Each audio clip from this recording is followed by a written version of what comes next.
กับสบายดีพี่น้องเมื่อสกุลสกุลวันนี้ก็มาพบกับอาเตียนไลฟ์สไตล์อีกคือเก่าพี่น้องวันนี้ก็สิพาพี่น้องมาเบิ่งบรรยากาศเนาะแบบว่าม่วนซื่นสนุกสนานเนาะวันนี้ก็มีญาติพี่น้องแล้วก็หมู่เพื่อนหลายผู้หลายคนเนาะพากันมากินปลาพี่น้องกินปลาอยู่น้องเนาะน้องธรรมชาติเนาะน้องของอาเตียนไลฟ์สไตล์เองนะพี่น้องก็พากันกินแล้วก็เมิดเบียร์อยู่ประมาณ12กว่าลังพี่น้องป๊าดโตจัดหนักจัดเต็มมาแถวว่าพี่น้องอันนี้กับบรรดาสาวๆพี่น้องพากันเซลฟี่เนาะโอ้โหเนาะขับไลฟ์พี่น้องเอ้ยนี่บรรยากาศเนาะแต่ว่าคลิปนี้เด้อพี่น้องเด้อคลิปเมื่อ10 ปีที่แล้วพี่น้องแต่ตอนนั้นยังไม่ได้อัปโหลดลง YouTube พี่น้องคนอยู่ในเหตุการณ์นี้เนี่ยบางคนก็ตายไปแล้วพี่น้องบางคนก็ยังบางคนก็เอาลูกเอาผัวมาแล้วได้ลูก2ลูก3ไปหมดเลยอันคนเด็กน้อยอยู่นี่หันใหญ่หมดเลยได้เอาลูกเอาเมียหมดเลยได้นี่นะ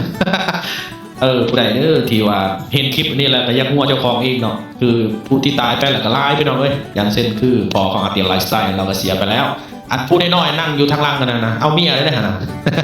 ผู้นี้เราก็เป็นเศรษฐีแล้วนี่นะโอ้หลายคนพี่น้องเมื่อ10 ปีที่แล้วพี่น้องถ่ายไว้แต่ว่าบ่ได้เอาลงมาคนกับปักกับลูกกับเมียแล้วพี่น้องเลยนี่อันนี้คือเป็นภาพคืนหลังพี่น้องหวนคืนเนาะหลังจากที่ว่าเราเก็บมาหลายปีเนาะเก็บเซฟไว้อยู่ในฮาร์ดดิสก์พี่น้องคือมันบริหารไปใช้พี่น้องทางเราอยากจะตั้งใจเก็บเนาะแต่ว่ามันเป็นคุณค่าสำหรับเฮาเนาะหลายคนก็กลับมาเบิ่งตัวเองเนาะโอ้มันผ่านมาหลายปีแล้วพี่น้องคือบรรยากาศตอนนั้นเบี้ยกับประมาณล่างหนึ่งแสนเศร้าวะหรือว่าแสนหนึ่งประมาณนี้แหละกินจนหมด12กว่าลังพี่น้องป้ากินแท้กินหวานแต่ว่าเงินส่วนนั้นมันบริเฟอร์คือซูมือนี่พี่น้องเอ้ยเงิน250ตอนนั้นก็ดีหลายเป็นเงินบาทก็ได้ก็มันก็บ่ได้แพงแต่ว่ามันหาเงินกีบกันยากแต่สำหรับคนที่หาเงินกีบจะไปซื้อเงินบาทส่วนนั้นเนาะแต่ว่าถ้าว่ามันบริเฟอร์ในส่วนนั้นมันก็ใช้ชีวิตแบบธรรมดากินก็ก็กินได้เนาะเบียร์สำนักเนาะจ่ายได้มันก็บ่ได้แพงเนาะแสนเศร้าเนาะแต่ถามว่าหาเงินยากบ่ยากได้ตอนนั้นเลยหากบหาเกียรติไปหาคุณในส่วนสีได้เลยป๊าดโทษพี่น้องเลยยากนะแต่ว่าสำหรับผู้ที่ไปหาเงินอยู่ไทยกับเงินเดือนก็บ่สูงเนาะตะกี้กันเลยเดือนหนึ่ง3,000 4,000ด้วยได้เงินเดือนละหมื่นบ่ได้ดอกตะกี้นะสูงสุดเกิน6,000 7,000นี่แหละแต่ว่าเงินมันมีคุณค่าตอนนั้นเนาะแต่ก็คือว่าเงิน250เนาะมันก็แต่ถ้าว่าเงิน6 ล้านตะกี้มันตกอยู่ประมาณ 20,000 บาทครับก็ถือว่าใช้ได้เนาะขนาดว่าเอาไปซื้อ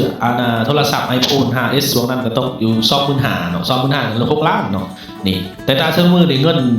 6 ล้านนี่ได้ประมาณ1เกือบสิบ่ได้เลยได้ถึง 7-8,000เลยมัน6 ล้านปลาย6 ล้าน8 6 ล้าน9พุ่นนะบางเล็กก็ดีเพราะฉะนั้นแหละอันนี้มันคือความที่ว่ามันห่างมาหลายปีเนาะมันผ่านมาเนาะก็ถือว่าโอ้ยสมควรเติบได้พี่น้องนี่ก็ดีอันนี้คือภาพบรรยากาศแบบว่าพี่น้องเนาะหลายคนเนาะก็จะไล่กับพี่น้องมาจากบ้านนาบงเนาะมากินป่าส่วนนั้นก็มีเซียวแน่ลายที่ลายบอลเนาะก็แบบตัวอื่นว่ากินข้าวร่วมป่ากินปลาร่วมถ้วยกินกล้วยร่วมปีนี่บางคนก็เสียไปแล้วบางคนก็ย่างบางคนก็เฒ่าไปแล้วนี่หลายคนเด้ที่ตายไปแล้วเนาะอยู่ในเหตุการณ์นี้นะหลังจากที่ว่าไปสุขนมกันนั่นแหละก็ของความทรงจำยังมีดีๆคือมีอยู่ในคลิปนี้เนาะถ้าเคยคิดฮอดคิดถึงอยากติดพี่น้องหรือพ่อแม่หรือว่าคนที่อยู่ร่วมกันเนาะก็เห็นคลิปนี้ก็อย่าลืมกดไลค์กดแชร์กด Subscribe เด้อใครที่อยู่ร่วมกันเนาะอย่าลืมเด้อพี่น้องเด้อว่าโอ้ยตอนใดอีกว่าไปถ่ายตอนใดอีกอันนี้เนาะอันนี้คือว่าได้ถ่ายแล้วเก็บไว้ภาพเนี่ยนะเป็นภาพทรงจำเนาะเพราะฉะนั้นหลายคนอาจจะเห็นภาพพอมากแม่ตัวเองเนาะเพราะว่าช่วงนั้นกับแฟนก็มีโทรศัพท์แต่ว่าบ่ค่อยได้ถ่ายไว้บางคนก็บ่ได้ถ่ายครับก็คิดว่ามันสิล่วงเลยมาแบบว่ามันสิก็ว่ามันสิมีความสำคัญกับชีวิตตัวเองว่าเขาสิบ่จากเฮาไปเนาะที่จริงก็เฮาก็ฮู้เนาะว่าเมื่อใดมื้อหนึ่งเขาต้องจากเฮาไปเนาะเพราะฉะนั้นแล้วเฮาก็เลยเก็บไว้คืออาเตียนไลฟ์สไตล์นี่เป็นคนมักเก็บภาพไว้เก็บสถานที่ที่ไปเนาะเก็บไว้แต่ว่าบางทีก็เอาออกมาบางทีก็บ่ได้เอาออกเนาะยังมีหลายอยู่ที่ยังบ่ได้เอาออกมาเนาะถ้าใครจะเห็นก็สามารถคอมเมนต์มาเด้อสำหรับคนที่ว่าอยู่ใน